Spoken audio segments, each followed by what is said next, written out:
Hello, welcome to Cook It Simple channel. இன்னைக்கு நான் Capsicum Pulao, Dal Tadka இல்லனா Dal Masala பண்ண போறேன். வாங்க பார்க்கலாம். இது ஒரு நார்த் இந்தியன் டிஷ். இது ஒரு பெரிய கப் பாஸ்மதி ரைஸை வேக வச்சு எடுத்து வச்சிருக்கேங்க. 2 மீடியம் சைஸ் ஆனியன் நீல வாக்கில் கட் பண்ணிக்கணும். கேப்சிகம் வந்து 3 கலரில் எடுத்திருக்கேன். க்ரீன், எல்லோ, ரெட்டு எல்லாத்தையும் பொடி பொடியாக கட் பண்ணிக்கணும். அப்புறம் கொஞ்சம் புதினா, கொத்தமல்லி எடுத்திருக்கேன்.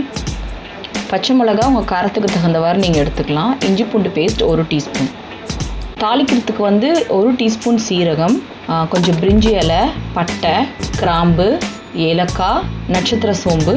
ஒரு கடாயில் எண்ணெய் இல்லைன்னா நெய் ஊற்றி சீரகம் போட்டு பட்டை, லவங்கம், ஏலக்காய், பிரிஞ்சி இலை, நட்சத்திர சோம்பு எல்லாத்தையும் போட்டுட்ட பிறகு வெங்காயத்தையும் போட்டு நல்லா வதக்கிக்கிறேன். இப்போ தேவையான அளவு உப்பு போட்டுக்கிறேன். இந்த ஹோல் புலாவுக்குமே தேவையான அளவு உப்பு போட்டுட்டேங்க. அதையும் நல்லா வதக்கி விட்டுக்கிறேன். இப்போது இஞ்சி பூண்டு பேஸ்ட் போட்டு நல்லா வதக்கிக்கிறேன்.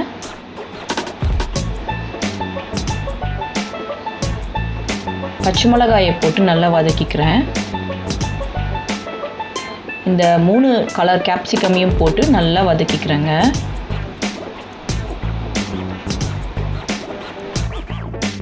கொஞ்சமாக தண்ணி ஊற்றி அதை வேக வச்சு எடுத்து வச்சுக்கலாம். ஏன்னா கேப்சிகம் வந்து ரொம்ப தண்ணி ஊற்றி வேக வச்சா குழஞ்சிருங்க. அதனால் கொஞ்சம் தண்ணி தெளிச்சிக்கிட்டாலே நமக்கு போதும். நல்லா தண்ணி சுண்டிட்ட பிறகு இப்போ இந்த சாதத்தை இது மேலே போட்டு கொஞ்சம் கொத்தமல்லி தூவி அதை நல்லா நான் மிக்ஸ் பண்ணி விட்டுக்கிறேன்.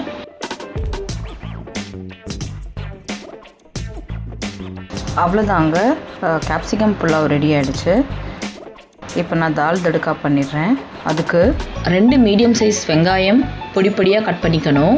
2 மீடியம் சைஸ் தக்காளி பொடி பொடியாக கட் பண்ணிக்கணும். மைசூர் பருப்பு வந்து ஒரு 1/2 கப் எடுத்துக்கணும். அதே அளவுக்கு துவரம்பருப்பு எடுத்துக்கணும். உங்ககிட்ட மைசூர் பருப்பு இல்லைன்னா நீங்கள் பாசி பருப்பில் கூட இதை செஞ்சுக்கலாம். உங்களுக்கு எவ்வளோ காரம் தேவையோ அந்த அளவுக்கு மிளகாத்தூள் எடுத்துக்கலாம். அதுக்கப்புறம் மஞ்சத்தூள் 1/4 டீஸ்பூன், மஞ்சத்தூள், தனியாத்தூள் ஒரு 1/4 டீஸ்பூன், இஞ்சி பூண்டு பேஸ்ட் 2 டீஸ்பூன், தாளிக்கிறதுக்கு கொஞ்சம் சீரகம், அப்புறம் கொஞ்சம் புதினா, கொத்தமல்லியும் தேவைப்படுங்க. இப்போ நான் எடுத்து வச்சுருக்கிற அந்த மைசூர் பருப்பையும் துவரம்பருப்பையும் தேவையான அளவு தண்ணி ஊற்றி பெருங்காயத்தூள் போட்டு ஒரு 5லேருந்து 10 விசில் கொடுத்து வேக வச்சுக்கிறேன். பாருங்கள், நல்லா வெந்துருச்சு. இதை மசிச்சு எடுத்து வச்சுக்கிறேன். இப்போது ஒரு கடாயில் எண்ணெயை ஊற்றி ஜீரகம் போட்டு வெங்காயத்தையும் போட்டு நல்லா வதக்கிட்ட பிறகு புதினா இலையை போட்டுக்கிறேன். அதையும் நல்லா வதக்கிட்டு தேவையான அளவு உப்பு போட்டுக்கிறேன். இப்போ இஞ்சி பூண்டு பேஸ்ட் போட்டு நல்லா வதக்கிக்கிறேங்க. இப்போ தக்காளியை போட்டுக்கிறேன். தக்காளி போட்டு நல்லா வதக்கிக்கிறேன்.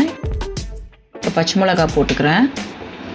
அதையும் நல்லா வதக்கிட்டு இந்த மிளகாத்தூள், மஞ்சத்தூள், தனியாத்தூள் எல்லாத்தையும் போட்டு நல்லா வதக்கிக்கிறேங்க. உங்களுக்கு கரம் மசாலா வேணும்னா நீங்கள் அது கூட போட்டுக்கலாம். இப்போ வேக வச்சு மசித்த பருப்பை இதில் போட்டு நல்லா மிக்ஸ் பண்ணிக்கிறேன்.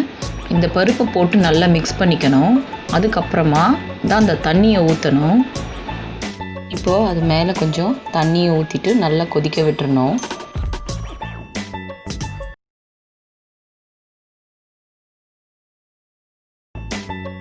அவ்வளோதாங்க, கொதிச்சிருச்சு. இப்போது கொத்தமல்லி போட்டு ஸ்டவ் ஆஃப் பண்ணிடுறேன். லாஸ்ட்டாக உங்களுக்கு வேணும்னா இதில் கொஞ்சம் எலுமிச்சம்பழம் சாறு பிழிஞ்சு விட்டுக்கலாம்.